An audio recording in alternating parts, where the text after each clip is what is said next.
Bienvenidos a todos a Terraplanistas Spain. Daros las gracias, como siempre, por asomaros por este canal. Hoy queríamos continuar con la metafísica índica. Antes de exponer en diagramas la íntima analogía entre las doctrinas esotéricas de los pueblos antiguos, aún de los más distantes incluso por separación geográfica, conviene explicar sumariamente el significado de los símbolos y alegorías religiosas que tan en confusión han puesto a los comendadores no iniciados.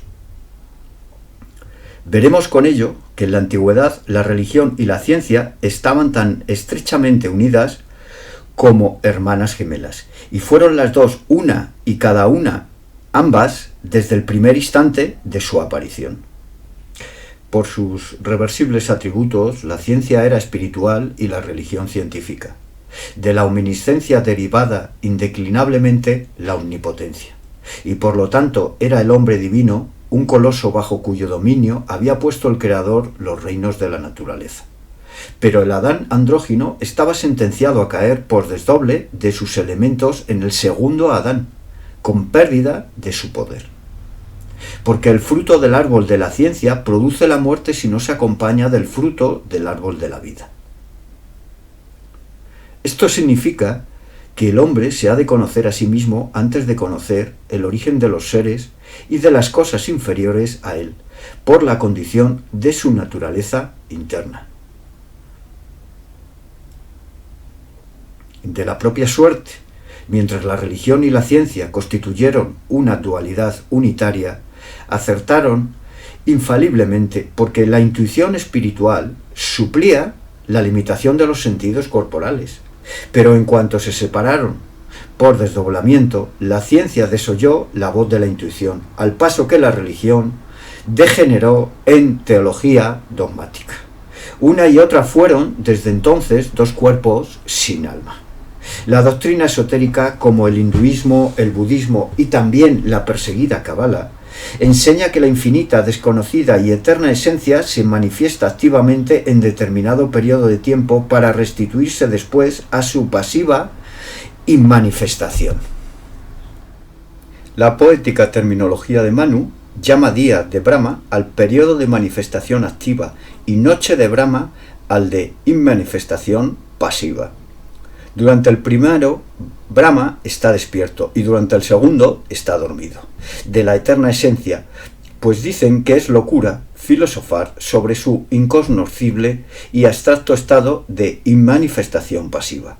Por esto los teólogos cristianos y los científicos modernos les llaman ateos sin comprender la profundísima lógica de su filosofía. Los teólogos cristianos no conciben otro Dios que las potestades subalternas, constructoras del universo visible, entre ellas el tonante y flamígero Jehová mosaico, convertido por los cristianos en una suprema divinidad antropomórfica. Por otra parte, la ciencia experimental considera a los budistas savādikas como si fuesen los positivistas de los tiempos arcaicos. Según la doctrina secreta, al comienzo de un periodo de actividad, la divina esencia se explaya de dentro a fuera por virtud de la inmutable ley que actualiza las energías cósmicas, cuya progresiva operación da por resultado final el universo fenoménico, visiblemente manifestado. Escudriñamos del Génesis para descubrir su exacta coincidencia con las cosmogonías de otras naciones. Allí veremos cómo los 6 días de la creación deben interpretarse en sentido apenas sospechado por la multitud de comentadores que emplearon toda su habilidad en conciliar la teología con la geología. Diagramas de las cosmogonías hinduista y caldea. El diagrama hinduista es antiquísimo y muchas págodas obedecen en su trazo y construcción a esta figura llamada en sánscrito Sri Lantara. Los judíos y los cabalistas medievales tuvieron en gran respeto esta figura y la llamaron el sello de Salomón, cuyo origen debe inquirirse en las relaciones del rey cabalista con Hirán, rey del país de Ofir, siendo la India antigua. Estos diagramas representan los periodos caótico y evolutivo de nuestro universo, con arreglo a los sistemas hinduista, budista y caldeo. Pasamos a presentar el diagrama hinduista, analizando de arriba a abajo el triángulo superior. Simboliza el nombre inefable, el Aum, es decir, el primer mantra conocido, que solo puede expresarse mentalmente bajo pena de muerte, nos dicen. Es el inmanifestado para Brahman, el principio inactivo, el absoluto e incondicionado. Por ello, no es el creador que para pensar, querer y obrar necesita estar limitado por condiciones. Para Brahman está absorbido en la inexistencia, carece de atributos y es imperceptible a nuestros sentidos. Está sumido en su para nosotros eterno y para él periodo de sueño o noche de Brahma.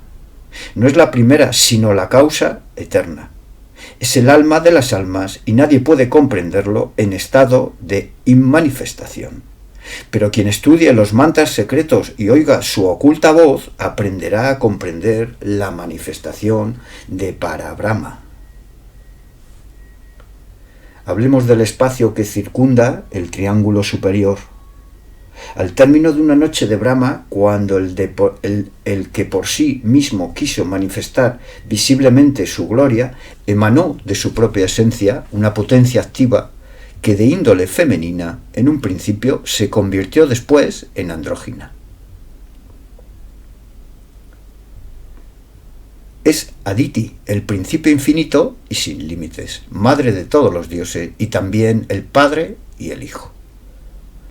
Por medio de esta potencia femenina se actualizó el latente pensamiento divino y produjo el gran abismo, en donde sembró el germen de la vida universal o huevo mundanal en que se gesta Purusha o Brahma manifestado. El principio fecundante de las aguas, caos o abismo, es Nara, el Espíritu de Dios o Espíritu Santo. En aquel huevo permaneció latente el gran poder durante un año del Creador, a cuyo término el pensamiento divino partió en dos mitades el huevo mundanal. La mitad superior fue el firmamento y la mitad inferior la tierra, pero uno y otra en idea y no todavía en visible forma.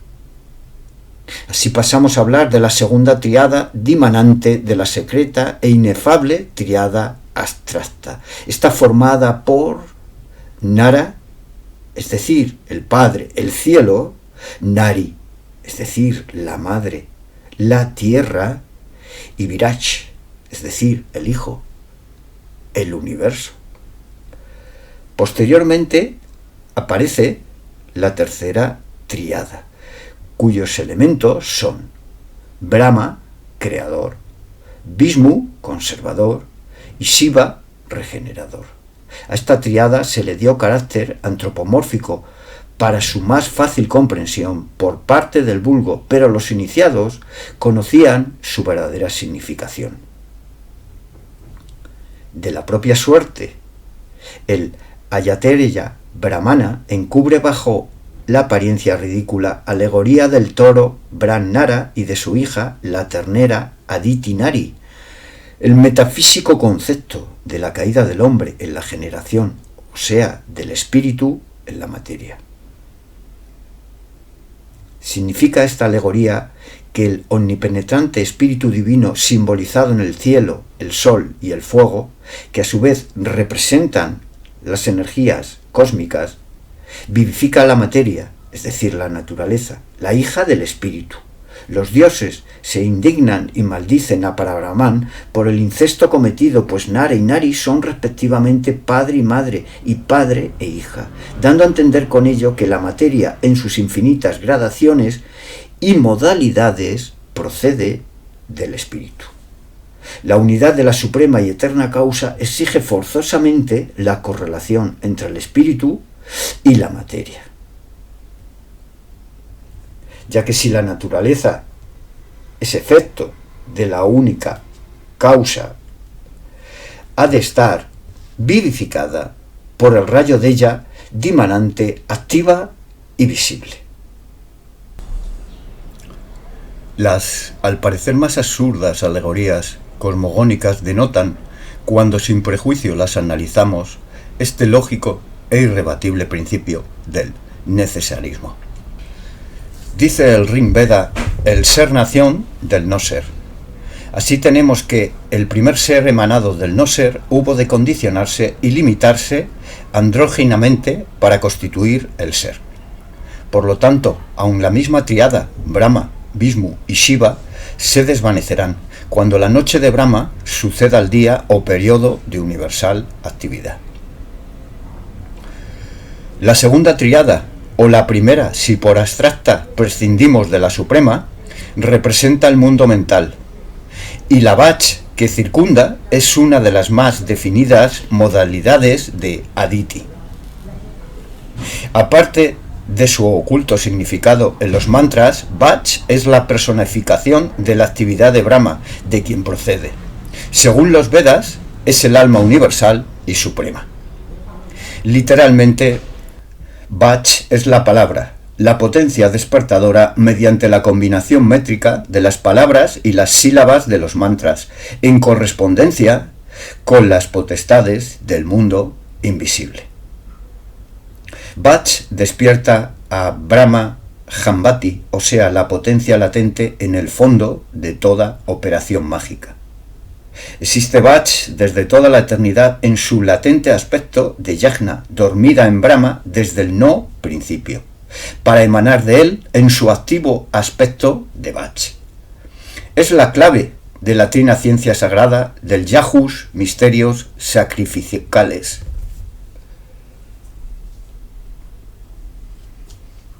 Poco nos queda por decir después de haber considerado la triada inmanifestada y la segunda triada representativa del mundo intelectual.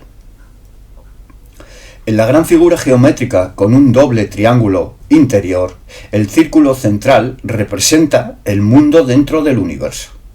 El doble triángulo es la figura mística más importante de la simbología hinduista, pues representa el concepto trínico de la Trimurti, es decir, 3 en 1. El triángulo con el vértice hacia arriba simboliza el principio masculino y el otro triángulo con el vértice hacia abajo el femenino.